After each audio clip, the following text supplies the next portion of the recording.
Hi guys, hey guys, welcome back to another video. It's me, your old pal Diego. Oh, sorry guys. Hey guys, welcome back to another video. You knew I was gonna be back for another History of Steam Locomotives video, and you knew I was gonna do it. And I'm gonna have to this video is actually kind of a remake of Nickel Player Productions and Pensy Productions history video of which locomotive that was made, and that's the engine we're going to talk about today. And let's go over the third engine we're talking about here. And guys, you probably know what engine we're talking about right now, but it's the famous Nickel Plate Road number 587. And I also wanted to say thank you for all the support on the 1522 and Canadian National 3254. Those two videos were a success. So guys, this is going to be a great video because this is one of my favorite steam locomotives of all time. So guys, let's get into it. So, Nickel Plate Road 587 was originally built for the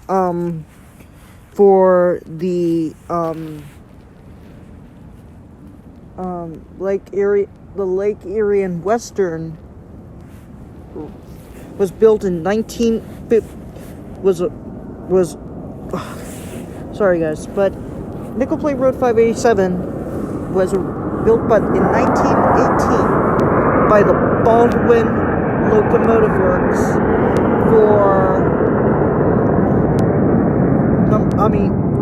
sorry guys, that was jet plane that just went by right there. Alright guys, here we go. So Nickel Plate Road 587 was built in 1918 by the Baldwin Locomotive Works, numbered as 5541 for the Lake Erie and Western Railroad. The engine was running for the Lake Erie and Western until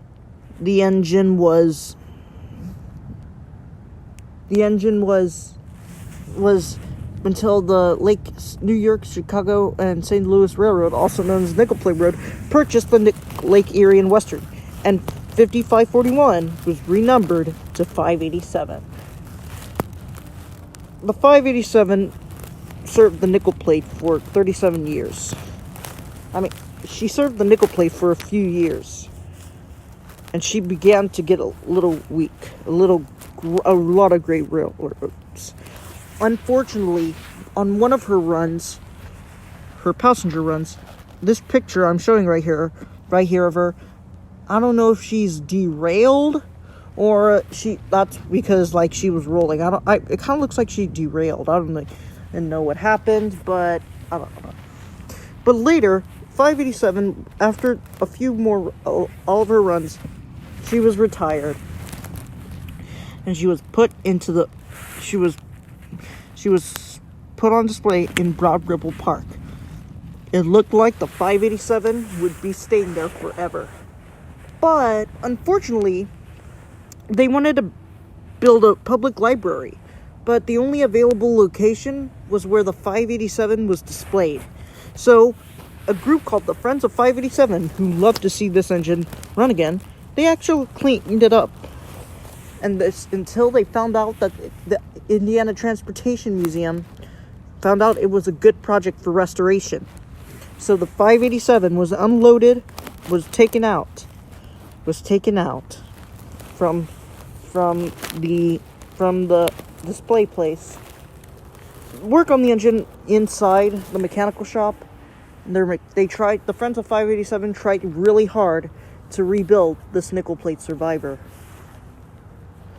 Until a few years later, it was finally fired up out of the shed, out of the mechanical shop, under its own power and ready for excursion service.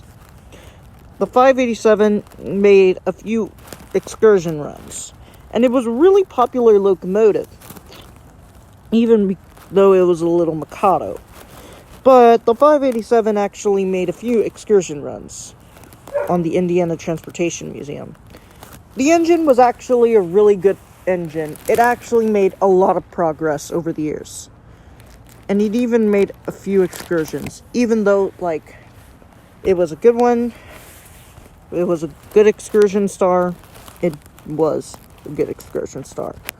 But her excursion career was just beginning. They would never. That's it. This was their new engine, and it was lovely. So then, Nickel Plate Road 587. Then the 587 had to pull a coal train. And we all know that steam engines were built for freight as well as passenger rail. Then she was put back into regular passenger service until a few years later, Nickel Plate Road 587 was left the Indiana Transportation Museum and was not. Then the 587 was given before she was sent to the Norfolk Southern for their excursion program for a little bit. They decided to have it run for a few more excursions until she returns, until she goes to Norfolk Southern for their excursion service. And that day came, and Nickel Plate Road 587 double-headed with Norfolk and Western 611. She double-headed with Norfolk and Western 611. And then she was used on Norfolk Southern Railroad for a few days. And then the big day finally came that 587 was a part of. And that day, when it was the big day for Norfolk Southern, Nickel Plate Road 587 led a triple header with Norfolk and Western 611 and 1218 as a part of that year's National Railway Historical Society. And then Nickel Plate Road 587 just double-headed with 1218. But that was not the only special event that 587 would do. 587 led a rare double-header with her friend on another Nickel Plate locomotive, and that was Nickel Plate Road number 765. 587 765 led a good doubleheader, and it looked like that they would become running mates one day. But sadly, 587 had to go back to ITM to continue excursion service there. In the year 2000, Nickel Plate Road 587 got her own film, and she was a part of Old 587, The Great Train Robbery, and it was a good movie. In the film, Nickel Plate Road 587 is in a scrapyard, and it was waiting to be scrapped. But that was about to change. A young boy named Alex and his friends found the 587 in a scrapyard, and with the help of her old engineer, they got her running again and donated her to the museum. And at the end of the movie, Nickel Plate Road 587 arrived at the museum. And at the end of the movie, we got a good look at the engine's front. It looked like the 587's happy days are getting better. But unfortunately, the 587's happy days weren't to last much longer. Then she entered her next excursion. But sadly, that would be her last. Because after that excursion run, she was put into the ITM's mechanical shop for a rebuild. Because she had to go in for her maintenance work. they usually had her. They looked into her boiler to see what was wrong. They checked everything. They looked at her. They were making a lot of progress on the 587. Her cab was put outside because her cab doesn't need anything, because her cab is fine. Until 587 found out that they had nickel plate. The ITM found out that they had to get a lot of parts. And those parts were bought. But they were given to the 587. But that was about to change. The ITM had... The Indiana Transportation Museum was making good progress with the 587 until 2016, when it came to a screeching halt. The Indiana Transportation Museum was about to battle the city at its long-hauled home. Well, the ITM had to stop working on the 587 because of their track issues. But and enable for the 587 to be running again, they have to repair the tracks first. Well, then a lot of people have been asking if they can use the 587 for other railroads. Like, give it... I also thought giving the 587 to Strasbourg for their excursions, because that engine would make a great addition. Or give it to... I don't know if they could give it to the Blue Mountain Running Railroad. No. Or they can give it to, like the Fort Wayne Railroad Historical Society, so it would become a running mate to Nickel Plate Road at 765. Or be sent to Steamtown for their replacement, to replace Canadian National 3254. But then the 587... they didn't accept those, because the 587's home is the ITM, and the 587 still got to working on the engine until in that year 2016, because they wanted to restore it right away, but the engine had to stop. Its rebuild was paused because the ITM's track issues were not being kept properly. And they had to they had to pause the rebuild. And then they thought they had to pay, but no. It caused them a legal battle with the city, which we thought they would win. But no. It was lost.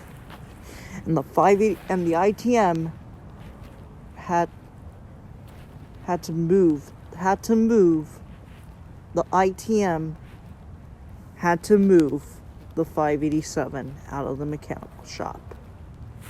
Because if they wanted to keep it for the rebuild, if the engine would be kept inside, it would have been raided by the police and broken up for scrap.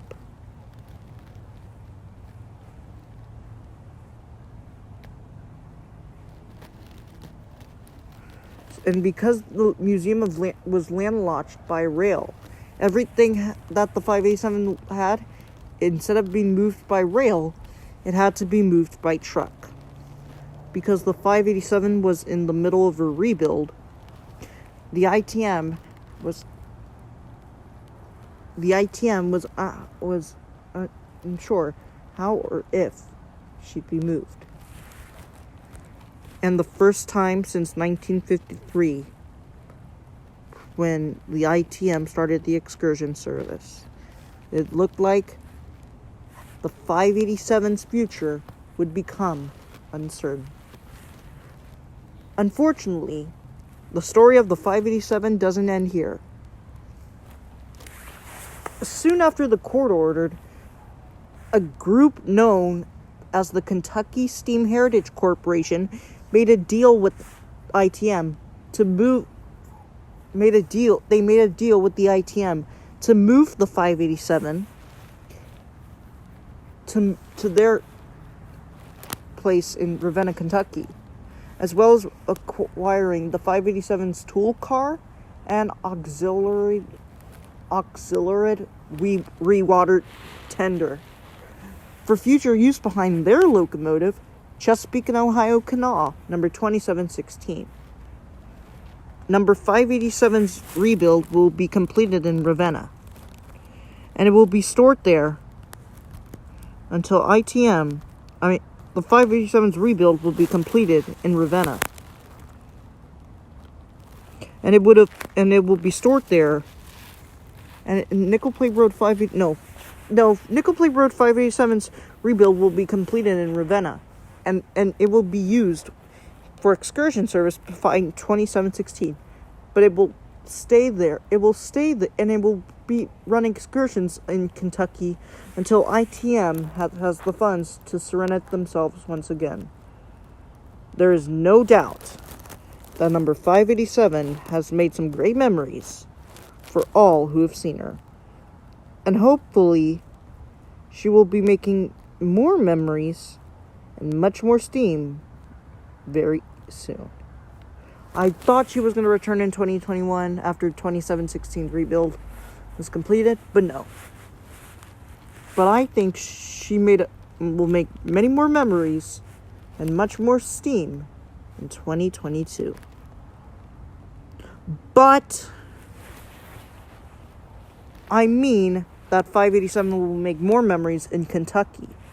And what I mean by that is that since the Kentucky Steam Heritage Corporation required the 587 for future use behind their locomotive 2716, it looks like the KSHCO, which is Kentucky Steam Heritage Corporation's short name, I feel like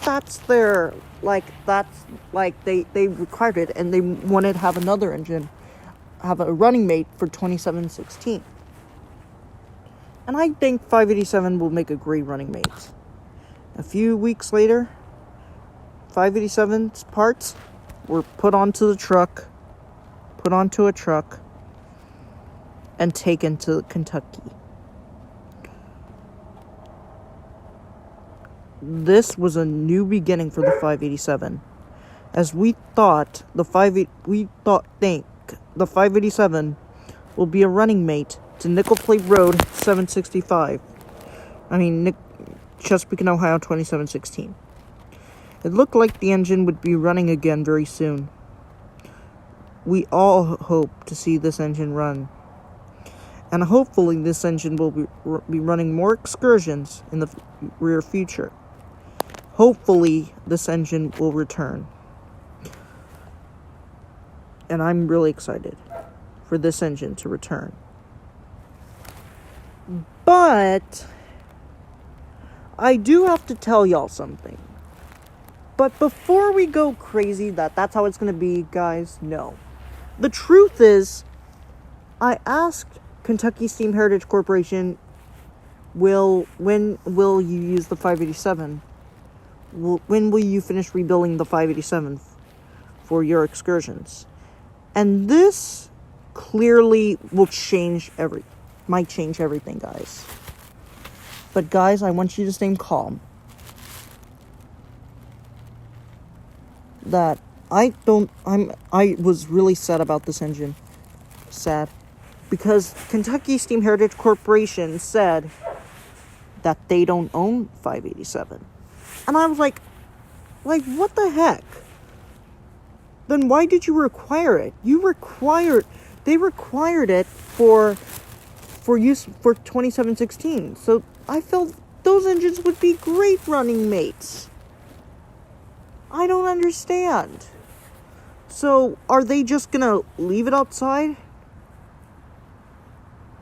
Well, guys, if Kentucky Steam Heritage Corporation don't use this, because a lot of people might get mad, like the police might come in and they would roll out that if the 587 is not rebuilt, moved into the mechanical out of Kentucky Steam Heritage Corporation's yard and into their mechanical shop, it might be scrapped.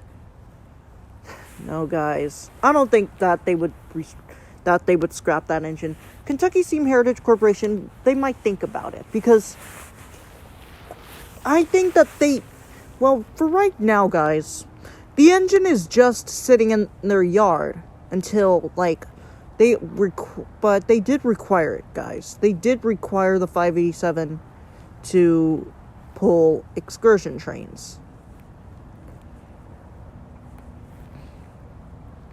But guys, thank you all so much for But guys, hopefully the 587, hopefully after 2716's rebuild is complete, hopefully Kishko will dive deep into restoring 587 to make it a running mate to 2716. And that's the history of Nickel Plate Road, number 587, also known as,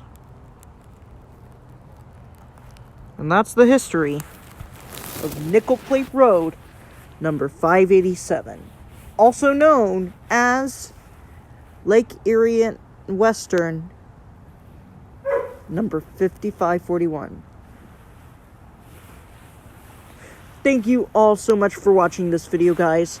I want to say thank you for all the support, and this was definitely the longest history of steam locomotives video I've ever done. Because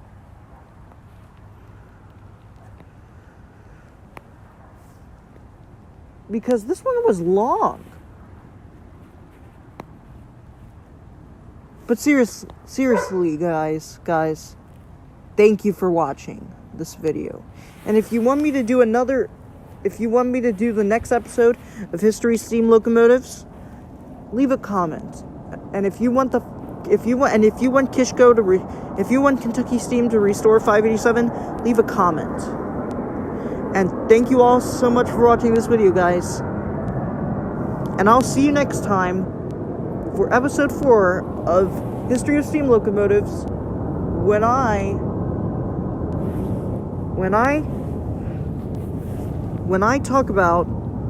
discuss Cotton Belt 819.